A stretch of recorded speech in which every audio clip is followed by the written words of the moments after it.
Olá, amigos. Vamos agora à questão número 6, que diz assim, ó. Um recipiente contém um gás monoatômico ideal inicialmente no estado L, com pressão P e volume V. O gás é submetido a uma transformação cíclica LMNL, absorvendo de uma fonte quente uma quantidade de calor Q1 e cedendo uma fonte fria uma quantidade de calor Q2. Pode-se afirmar que Q1 é igual a, então ele quer saber qual é a quantidade de calor, né, que a fonte quente absorve, né? Porque na verdade a questão ela tem um erro aqui no enunciado, né? Até porque o ciclo ele gira no sentido anti-horário, então isso quer dizer que é um refrigerador, né? Então quando ele diz que absorve uma quantidade de calor Q1, na verdade ela dá uma quantidade de calor Q1, né? Ela cede essa quantidade de calor Q1. Mas, mesmo assim, a gente vai tentar resolver para tentar calcular a quantidade de calor Q1, né? Então, você sabe que uma máquina térmica ela funciona com uma quantidade de calor que ela entrega ao sistema, né? No caso, é aquela que ela cede. Então, Q1 ela vai fazer esse caminho aqui, ó. O caminho onde você tem aqui um aumento de temperatura. Então, eu já sei que aqui o que eu estou colocando em laranja é a quantidade de calor Q1, né? Ou seja, a quantidade de calor Q1 ela nada mais é do que a soma de quem? Do processo Q LM até o processo MN, ou seja, é o processo LMN, certo? Se fosse a quantidade de calor Q2 cedida, né, seria essa aqui, ó, certo? Que é a quantidade de calor que a máquina cede. Então, aqui seria a quantidade de calor Q2. Então, o que eu vou calcular a partir de agora é esse processo Q1 aqui, ó, que eu preciso, né? De L até M, de M até N. Lembrando que eu vou fazer por partes, né? O processo de L a M vai ser igual a quem? A quantidade de calor será igual a o trabalho mais a variação da energia interna. Lembrando que isso aí é a primeira lei de quem? Da termodinâmica, né? E para a gente calcular o trabalho, basta a gente calcular a área da figura. Que área da figura, Douglas? Essa figurinha aqui. Tá aqui. Estou pintando aqui em vermelho, tá? Que a gente possa ver bem aqui essa figurinha, né?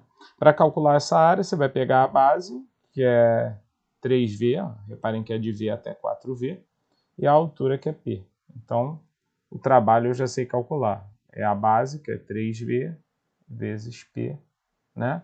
Escrevendo de maneira correta, né, senhores? Vai ficar 3PV, né? Nessa ordem aqui, tá? Então, esse é o trabalho realizado. Já a variação da energia interna, amigos, a gente só tem que tomar cuidado com uma coisa, né? A variação da energia interna para um gás monoatômico, que é o que ele está falando aqui, ó, na questão, né? O gás é monoatômico. O que, que a gente tem que fazer?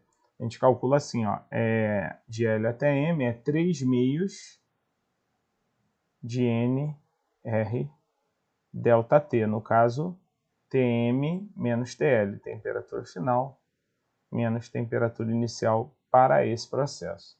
Então, eu vou ter que calcular isso aqui, né? A variação da energia. Mas para calcular isso, eu preciso da temperatura. E para calcular a temperatura, a gente vai pegar a equação de Clapeyron, que diz que PV, inclusive eu vou escrever aqui, ó, aqui dentro, né?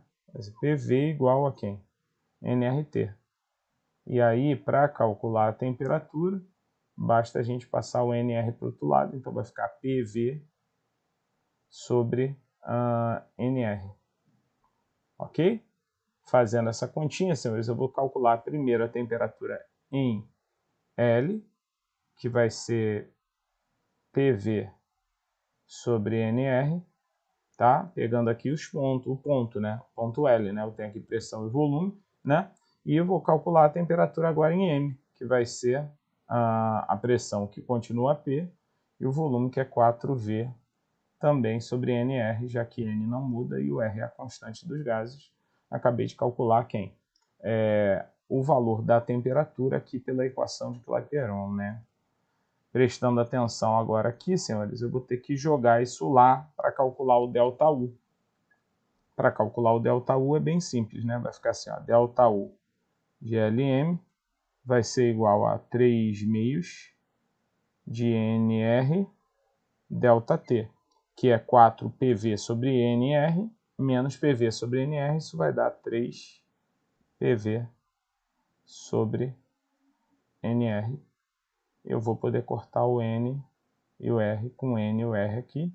Eu vou ter que o ΔU vai ser igual a 9 PV sobre 2. Certo, gente? E aí é só a gente somar aqui o ΔU, né? Aqui embaixo, né? Vou jogar aqui, ó. Mais 9 PV sobre 2. Daí a gente tira o denominador comum aqui, né? O denominador comum aqui, senhores, é 2. Aqui tu multiplica por 1. Então, o calor Lm será igual a...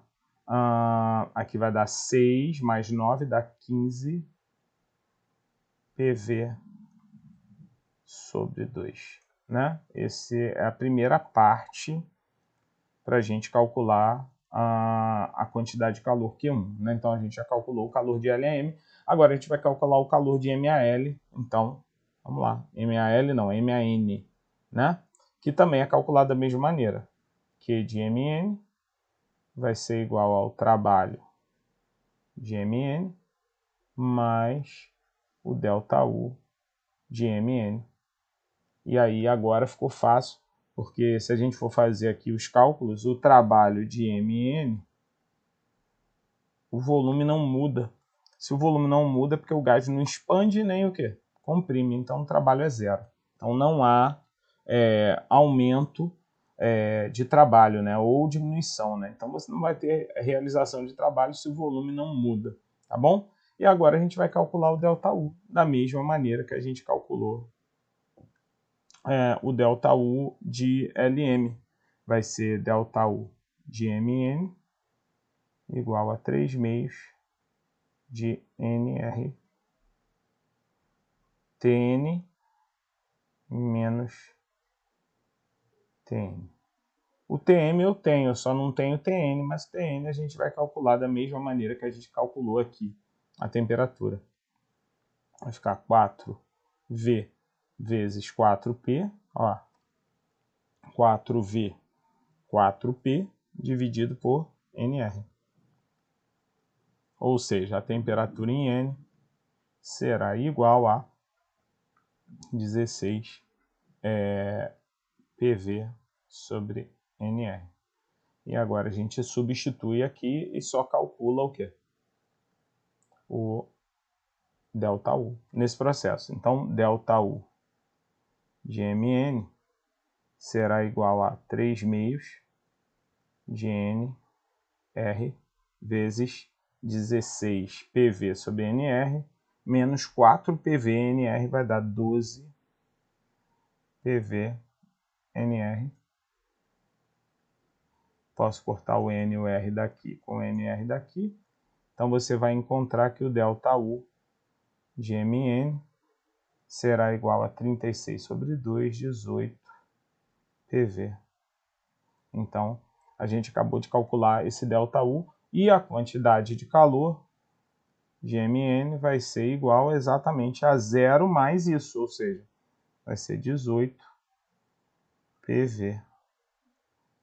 E assim a gente calculou a quantidade de calor de MN, certo?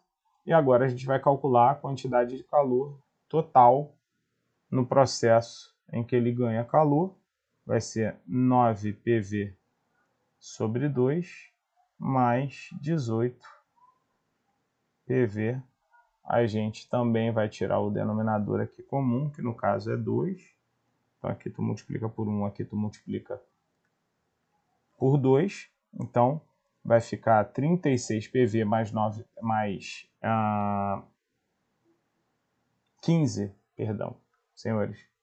Aqui, ó, é 15, né? Não é 9 PV. 9 PV eu calculei ali no ΔU, né? Então vai ser só o 15, vai ser igual a 15 PV. 15 PV, tá? Então ficou 15 PV mais 36 PV, então a quantidade de calor Q1 vai ser 51